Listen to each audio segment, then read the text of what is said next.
হ্যাঁ দেবী, এই সংকেতটা শুভ নয়। কিন্তু উনি গেলেন কোথায়?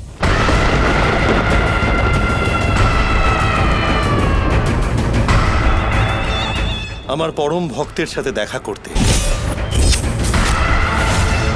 আর তুমি তো জানো যে আমার এই পরম ভক্ত আমার প্রভু নারায়ণকে নিজের সবথেকে বড় শত্রু বলে মনে করেন।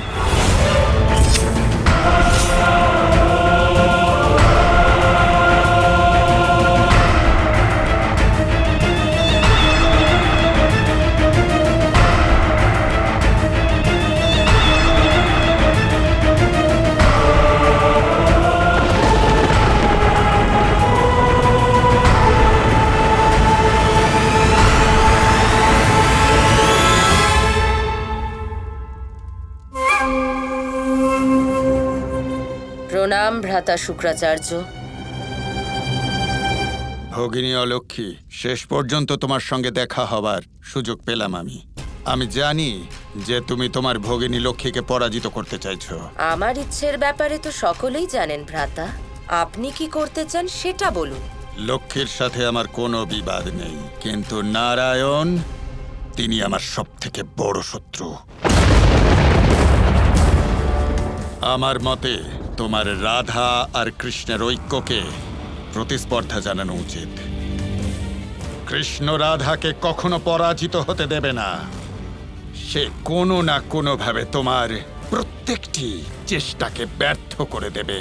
সেটা তো আমিও জানি, কিন্তু এখানে এই সব শুনতে আমি আসিনি। যদি তোমার এটা মনে হয় যে আমি তোমাকে সাহায্য করতে পারবো না, তাহলে তুমি এখানে কখনোই আসতে না। তাহলে বলুন, এমন কি আছে যা আমি জানি না, যা আমার অবশ্যই জানা উচিত? তুমি এটা ভুলে গেছো অলক্ষ্মী যে আমি হলাম অসুর গুরু। একজন গুরুর কাছে এমন কিছু জ্ঞান থাকে যা এই সংসারে অন্য কারোর কাছে থাকে না। এই মুহূর্তে কৃষ্ণ সবাইকে অষ্টলক্ষ্মীর জ্ঞান দিচ্ছে। ধৈর্যলক্ষ্মীর আশীর্বাদ জীবনে গুরুত্বপূর্ণ, কারণ ধৈর্যলক্ষ্মী আমাদের আত্মবলকে শক্তি প্রদান করেন। কারণ যার মধ্যে ধৈর্য থাকে না, তার আত্মশক্তি ক্ষীণ হয়ে পড়ে। সেই জন্য সবসময় আমাদের ধৈর্য ধরা উচিত। তোমার মধ্যে ধৈর্য নেই অলক্ষ্মী, সেই জন্য তুমি অসফল হয়েছো। গজলক্ষ্মী, পশুধাত্রী এই নাম হলো গজলক্ষ্মীর আরেকটা নাম। গজলক্ষ্মীর আশীর্বাদ দ্বারা আমরা পশুধনে অপার বৃদ্ধি লাভ করি। গজলক্ষ্মীর সম্মুখীন হওয়ার জন্য তোমাকে অন্য কোনো পশুর মধ্যে নিজের শক্তি সঞ্চার করতে হতো, কিন্তু এখন সময় পেরিয়ে গেছে। বিজয়লক্ষ্মী হলো বিজয়ের প্রতীক। আর শুধুমাত্র কোনো প্রতিযোগিতায় জয়লাভ করা এটাই কোনো বিজয়ের পরিচয় নয়। আসল বিজয়লক্ষ্মী হলো সেটাই যেখানে আমরা নিজেদের ইন্দ্রিয়ের ওপর বিজয় লাভ করতে পারি। যে ব্যক্তি স্বয়ং নিজের ইন্দ্রিয়ের ওপর নিয়ন্ত্রণ রাখতে পারেন, তার ওপর আশীর্বাদ থাকে বিজয়লক্ষ্মীর। তবেই তার আশীর্বাদ লাভ করা যায়। আর যদি তুমি বিজয়লক্ষ্মীকে জয় করতে চাও, তাহলে তোমাকে যে করেই হোক অন্তত পক্ষে একবার জয়ী হতে হবে। একবার? একটি লক্ষ্মী আছেন যাকে জয় করতে পারলে তুমি সর্বপ্রকার লক্ষ্মীর উপর জয়লাভ করতে পারবে। এমন কোন লক্ষ্মী আছে? তার নাম বলুন। বিদ্যালক্ষ্মী। যদি তুমি তার উপর বিজয় লাভ করতে পারো, তাহলে তোমার অন্য পরাজয়ও জয়ে পরিবর্তিত হয়ে যাবে। কিন্তু এটা কিভাবে সম্ভব? কারণ জ্ঞানের দ্বারাই যে কোনো হারিয়ে যাওয়া বস্তু বা পরিস্থিতিকে জয় করা সম্ভব। জ্ঞানের থেকে মূল্যবান এই সৃষ্টিতে আর কিচ্ছু নেই। আর হ্যাঁ, যদি জ্ঞান থাকে তাহলে জটিল থেকে জটিলতর পরিস্থিতিরও সমাধান বেরিয়ে আসে। এর অর্থ হলো এটাই, যদি তুমি কোনোভাবে বিদ্যালক্ষ্মীকে জয় করতে পারো, তাহলে সবকিছু হারিয়েও এমন পরিকল্পনা তৈরি করতে পারবে যার দ্বারা তোমার জয় সুনিশ্চিত হবে। কৃষ্ণ বিদ্যালক্ষ্মীর কথা সবাইকে শোনানোর পূর্বেই তুমি সেই কাহিনীতে বাধা উৎপন্ন করো, নয়তো তোমার হাতে কিন্তু কিছুই থাকবে না। কৃষ্ণের সব থেকে বড় শক্তি হল বিদ্যালক্ষ্মী, অর্থাৎ সরস্বতী। বিদ্যালক্ষ্মীর কৃপাতেই কৃষ্ণ জ্ঞান, বিজ্ঞান এবং সঙ্গীতের উপর দক্ষতা লাভ করেছে। যদি তুমি এই কাহিনীতে বাধা উৎপন্ন করতে পারো, তাহলে রাধা কৃষ্ণের জ্ঞান লাভ করতে পারবে না। মহাদেব, আপনি কি শুক্রাচার্যকে আটকাতে পারেন না? না দেবী, এরকম করাটা উচিত হবে না। অর্থাৎ? অর্থাৎ সোনার শুদ্ধতা পরখ করার জন্য তাকে তপ্ত হতে হয়। আর এই পরীক্ষা হল দেবী রাধার। আর এই পরীক্ষায় উত্তীর্ণ হওয়ার জন্য ওনাকে অলক্ষ্মীর দ্বারা প্রস্তুত করা প্রত্যেকটি বাধা অতিক্রম করতে হবে। যদি রাধা কৃষ্ণের জ্ঞান লাভ করতে না পারে, তাহলে ও প্রেম ভুলে যাবে। তবেই ওকে পরাজিত করা সম্ভবপর হবে। ঠিক বলেছেন আপনি। এই পরিকল্পনা আমি আগে কেন ভাবিনি? কারণ তোমার জীবনেতে একজন গুরু এবং একজন পথপ্রদর্শকের অভাব ছিল।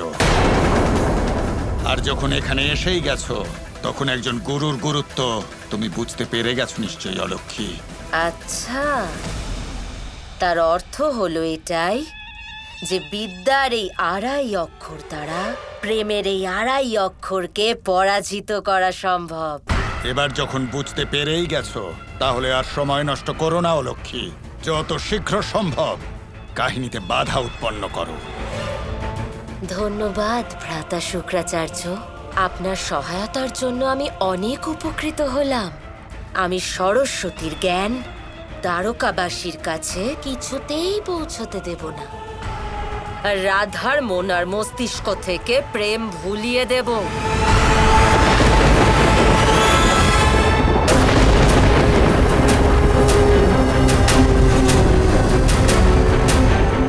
এবার আমি দ্বারকা থেকে বিদ্যাকেই লুপ্ত করে দেব।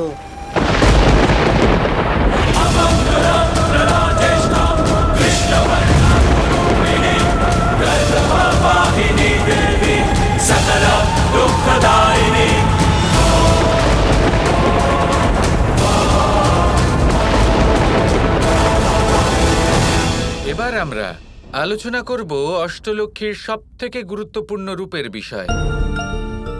এ হলো এমন রূপ অষ্টলক্ষ্মীর, তা যদি আমাদের জীবনে না থাকে, আমাদের জীবনে কোনো রসবোধ থাকবে না। আমি কথা বলছি সেই দেবীর বিষয়ে, যিনি জ্ঞান, বিদ্যা, শিল্প এবং সঙ্গীতের দেবী। আমি কথা বলছি দেবী বিদ্যালক্ষ্মীর বিষয়।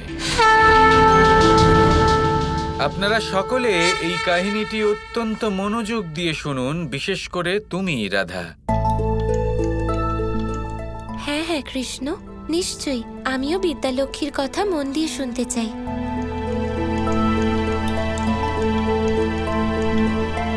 তাহলে এই কাহিনী হলো সেই কৃষ্ণ, এক মুহূর্ত দাঁড়ান।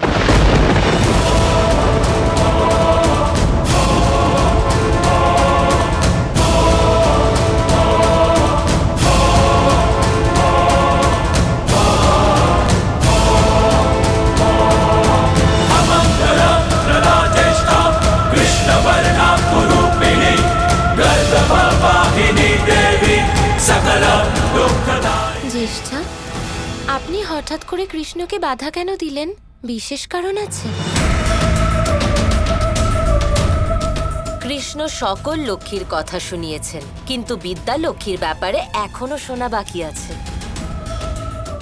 কাহিনীর মধ্যে একটু বিশেষ আনন্দ থাকা উচিত, তাই না?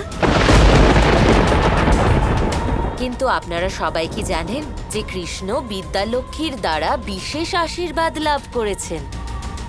ওনার বাঁশির সুর, তা তো বিদ্যালক্ষ্মীর কৃপা এবং আশীর্বাদ, তাই না কৃষ্ণ? ঠিক বলেছ। তাহলে এই কাহিনীর আগে আপনি আপনার বাঁশির মধুর সুর আমাদের শোনান না, কি বলেন Krishna? Krishna Krishna Krishna Krishna